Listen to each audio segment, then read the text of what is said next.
They said a black man couldn't do it. They said his hands weren't steady enough, his mind not sharp enough, his place not worthy enough to touch the machinery that would decide the fate of the free world. But on a cold morning in 1943, inside a sprawling factory in Detroit where the roar of industrial might drowned out the whispers of hatred, one man stood before a blueprint that would change everything.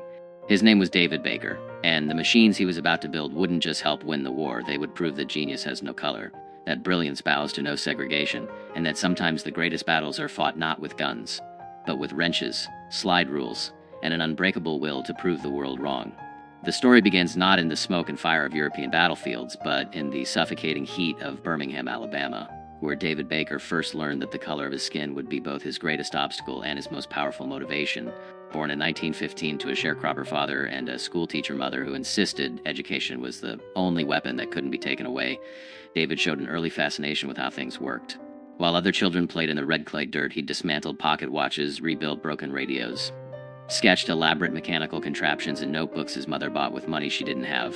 His father would shake his head, not in disappointment, but in fear, because in the deep south of the 1920s, a black boy with big dreams was a dangerous thing. Dreams got you noticed, and being noticed got you hurt. But David's mother refused to let the world crush her son's spirit. She scrubbed floors in white homes during the day and taught David mathematics by candlelight at night, her fingers tracing equations across borrowed textbooks, while outside, the world reminded them daily of their supposed inferiority. Separate water fountains, separate schools, separate futures. The message was clear and cruel: know your place, stay in your lane, and never, ever dream of touching the machinery that builds empires. Yet every time David passed the local machine shop where white men shaped metal into marvels, he felt something stir inside him, not resentment, though that came later, but a burning question that wouldn't let him sleep. Why not me? The answer came in 1933 when David, against astronomical odds, earned a scholarship to study mechanical engineering at Tuskegee Institute, one of the few places in America where a black student could pursue such an education. At Tuskegee, surrounded by other young black men and women who refused to accept the limitations the world imposed, David flourished. He stayed up until dawn perfecting calculations, his hands stained with ink and grease, his mind racing through problems of torque and tension, stress and strain. His professors saw in him something rare, not just intelligence, but an intuitive understanding of machinery, as if he could hear the language of metal and speak it fluently. By the time he graduated in 1937 with top honors, David Baker was arguably one of the most talented young engineers in America. But in America, that talent meant nothing if you were black. He applied to every major engineering firm in the country: Ford, General Motors, General Electric, Westinghouse. The rejection letters came like clockwork, each one a knife wrapped in polite language. Some didn't bother with politeness. One letter simply stated, "We do not employ colored engineers." Another suggested he might be better suited for janitorial work. David kept every rejection letter, stacking them in a box beneath his bed, and every night he looked at that box and made himself a promise. Someday, somehow, he would build something so important, so undeniable, that they would have to acknowledge him. He didn't know that the opportunity would come wrapped in the most devastating war humanity had ever seen. December 7th, 1941, Pearl Harbor burns. America, thrust into global conflict, suddenly faces an existential crisis. It needs machines. Thousands upon thousands of machines, and it needs them fast. Tanks, planes, ships, artillery. The industrial heartland of America, Detroit in particular, transforms overnight into what President Roosevelt calls the arsenal of democracy. Single quotes factories that once made automobiles now make bombers. Assembly lines that produced family sedans now produce Sherman tanks. And in this desperate scramble to arm a nation, something unprecedented happens. The color line begins to blur. Not because America suddenly becomes enlightened, but because it has no choice. The war demands more workers than white America can supply. And so, reluctantly, grudgingly, the factories open their doors to black workers. Not with welcome, but with necessity. David Baker arrives at the Willow Run bomber plant in Michigan in January 1943, one of thousands of black Americans migrating north for war work. And the plant is a marvel, the largest factory under one roof in the world, nearly a mile long, designed to mass-produce B-24 Liberator bombers at a rate that seems impossible. One bomber every hour. It's an assembly line on a scale never before attempted, and it's chaos. Production goals aren't being met. Bottlenecks clog the line. Machinery breaks down faster than it can be repaired.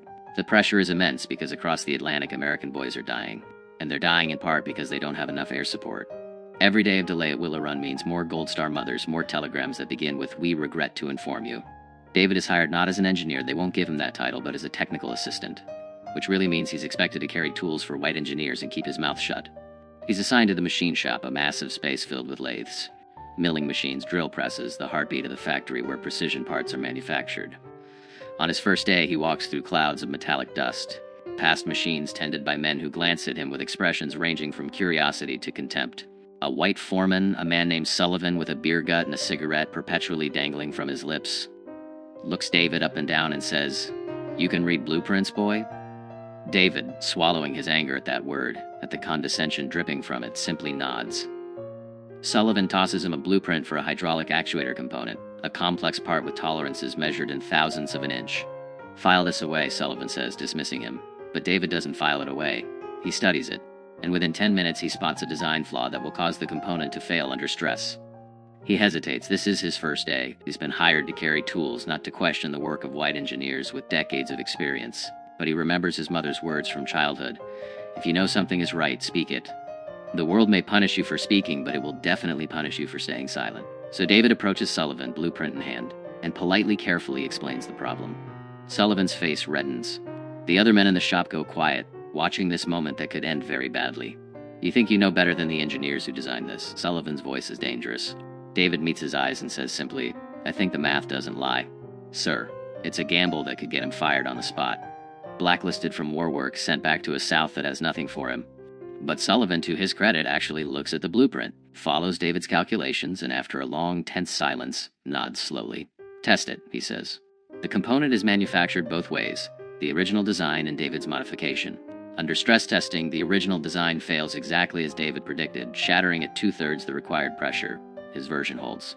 That moment, witnessed by a dozen skeptical white workers, changes something. Not everything. David still eats lunch at the colored table in the cafeteria, still uses the segregated bathroom, still endures the casual racism that permeates every interaction. But in that machine shop, he's earned something more valuable than respect. He's earned proof. And in the world of engineering, proof is currency. Word spreads. Within weeks, David finds himself quietly consulted on problems that have stumped the official engineering staff.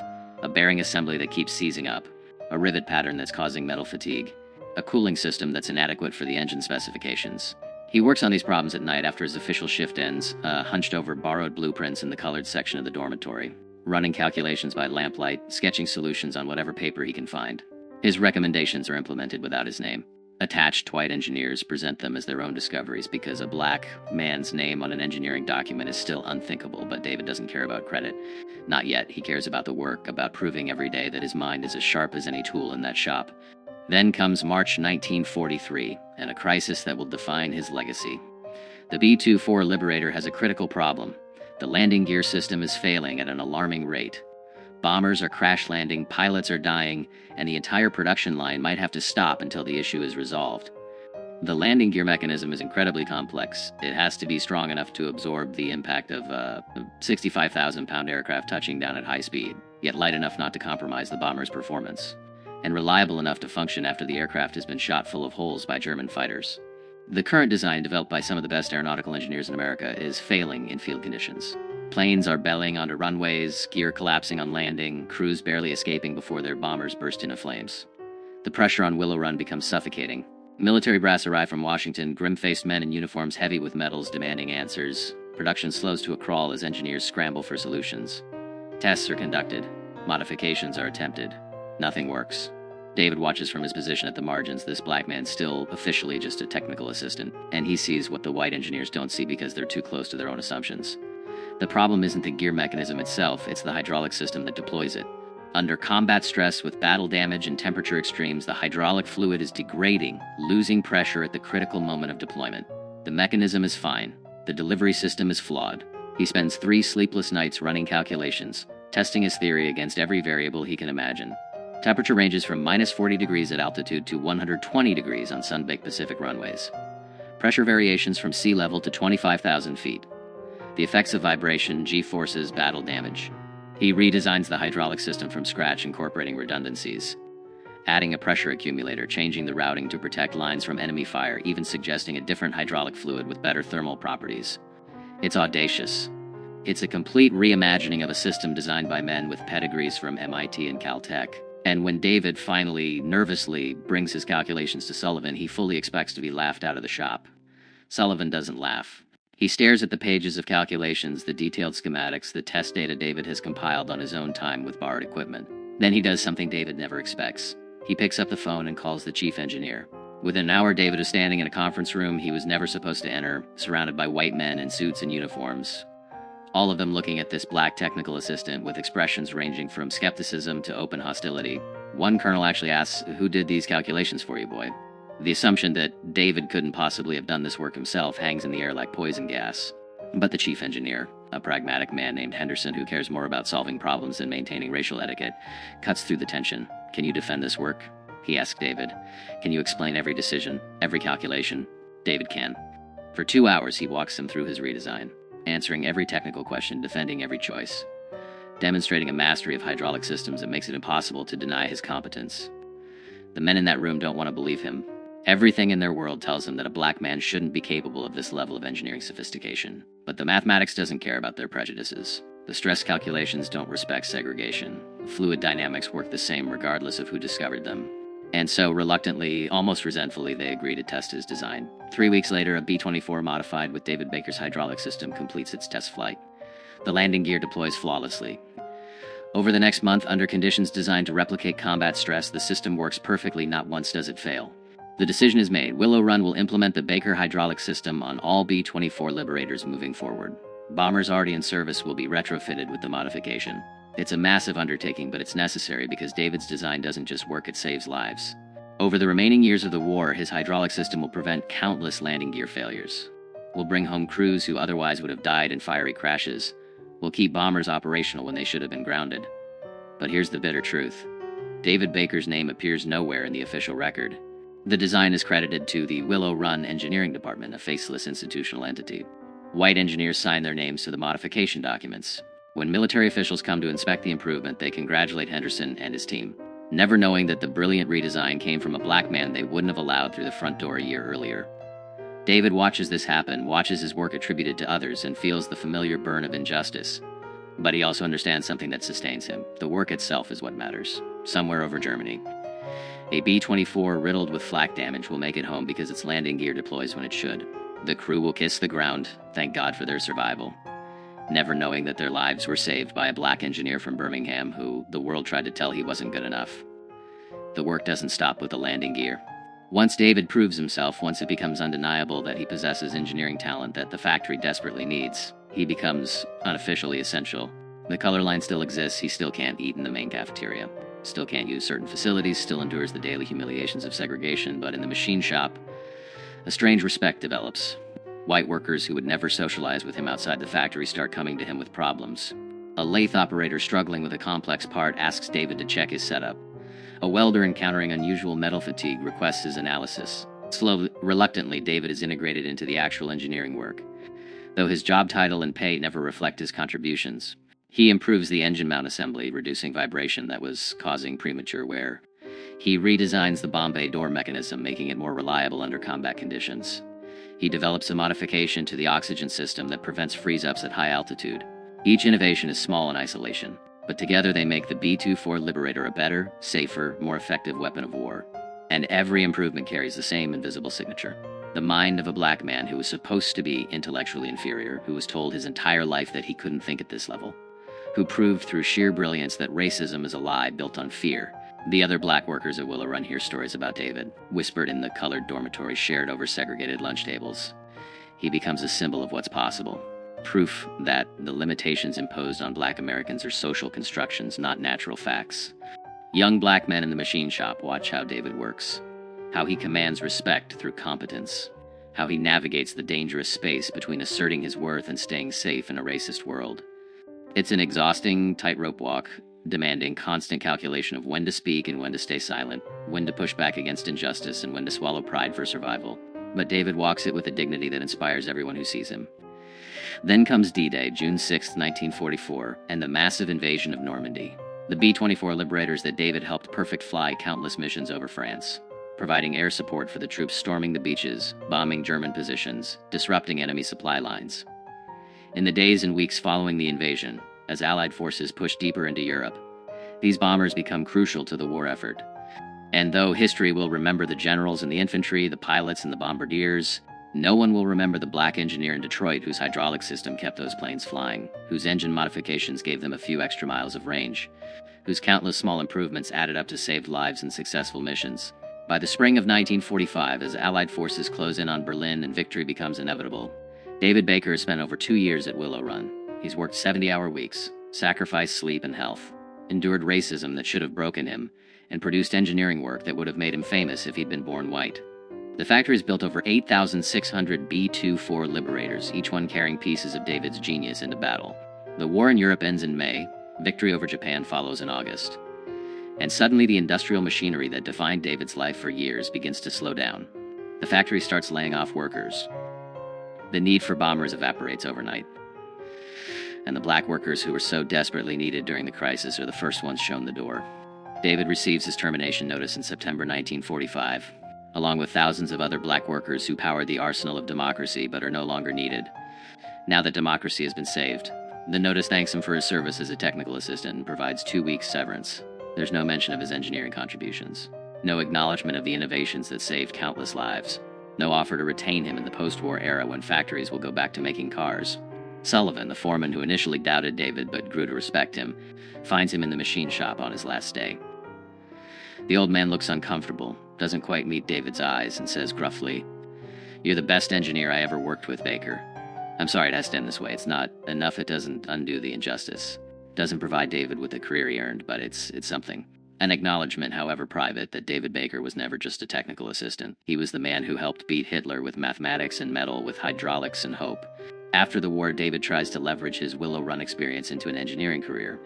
He applies to firms in Detroit, in Chicago, in New York, carefully crafting his resume to highlight his contributions while navigating the impossible task of claiming credit for work that was officially attributed to others. He can't exactly write redesigned hydraulic system for B-24 Liberator when there's no official record of his involvement. The engineering firms look at his resume, see his degree from Tuskegee, note his race, and the rejections come just like they did in 1937. The war changed many things, but it didn't change America's fundamental unwillingness to see black genius as equal to white mediocrity. He eventually finds work as a high school mathematics and physics teacher in Detroit's black neighborhood, educating the next generation, trying to pass on not just knowledge but the belief that they can achieve anything despite a world designed to stop them. It's honorable work, important work, but David knows he's capable of so much more. At night, he sits in his small apartment surrounded by engineering textbooks and drafting tools he rarely uses, and wonders what he could have built if America had let him. How many innovations died because a talented black engineer was confined to a classroom instead of a laboratory? How much potential was wasted because racism valued skin color over capability? Decades pass. The story of Willow Run becomes legend. The tale of American industrial might defeating fascism through sheer productive capacity. Books are written, documentaries are made. Museums preserve B-24 Liberators as symbols of the greatest generation's triumph. The engineers who designed these planes are celebrated, their names recorded in history. But David Baker's name appears nowhere. His contributions exist only in fading memories and the recollections of a few black workers who knew him. In the private knowledge of men like Sullivan, who saw his genius firsthand but never fought to ensure he received recognition. David Baker dies in 1983 at age 68, having never received public acknowledgement for his wartime contributions. His obituary in the local Detroit newspaper identifies him as a retired teacher and community leader. It doesn't mention Willow Run, doesn't mention hydraulic systems or bomber engineering, doesn't hint at the fact that this quiet, dignified man helped win the most important war in human history. His story, like the stories of thousands of black Americans who contributed to victory but were erased from the narrative, seems destined to disappear completely, another casualty of America's selective memory. But here's what racism couldn't destroy: the work itself. Every B-24 Liberator that made it home safely with David's hydraulic system. Every crew member who survived a landing that should have been fatal because a black engineer from Birmingham understood fluid dynamics better than the white men with famous names and prestigious degrees. Every bomb that reached its target because David's engine modifications gave the plane just enough extra performance. The machines he built didn't care about the color of their creator's skin. They just worked reliably, effectively, saving lives and winning battles. And in the end, isn't that the ultimate vindication? Not the recognition that never came, not the career that was stolen, not the credit that was denied, but the undeniable fact that when America needed genius, it found it in a place it claimed genius couldn't exist, and a man it said couldn't possibly possess the intelligence to shape history. David Baker built machines that beat Hitler, and he did it while a nation that needed him refused to see him. His story finally being told now, decades too late to benefit him, but not too late to honor him, is more than the tale of one brilliant engineer denied his due. It's the story of how many David Bakers existed, how many black Americans possessed talents that could have changed the world but were never given the chance, how much human potential America squandered in service of maintaining racial hierarchy. For every David Baker we discover, how many remain invisible, their contributions erased, their genius unrecognized. The B-24 Liberator helped win World War II, but it won despite America's racism, not because America overcame it. And the men and women who built those planes, who designed their systems, who solved the engineering problems that kept them flying, many of them were black Americans whose names we'll never know, whose brilliance was stolen by a society that couldn't admit they possessed it. David Baker deserved better. He deserved to sign his name to his designs, to be celebrated as the engineering genius he was, to build a career worthy of his talents, to see his children grow up knowing their father helped save the world. He deserved to live in an America that judged him by his capabilities rather than his color. He didn't get that America, not in his lifetime, but the machines he built remained testament to what was possible when talent met necessity, when one man refused to let racism define his worth, when genius proved stronger than prejudice, if only for the brief moment it took to solve an impossible problem and save countless lives. If this story moved you, please take a second to like this video. It truly helps us keep these untold stories alive. David Baker's name may not appear in the history books you learn from, but his legacy lives in every recovered story of black excellence that refused to be silenced. Share your thoughts in the comments below, especially if you know of other forgotten heroes whose contributions deserve recognition. And don't forget to subscribe to this channel to discover more real stories of black Americans whose courage, brilliance, and determination changed the course of history, even when history tried to forget them. These stories matter. These lives mattered. And the truth, no matter how long delayed, deserves to be told.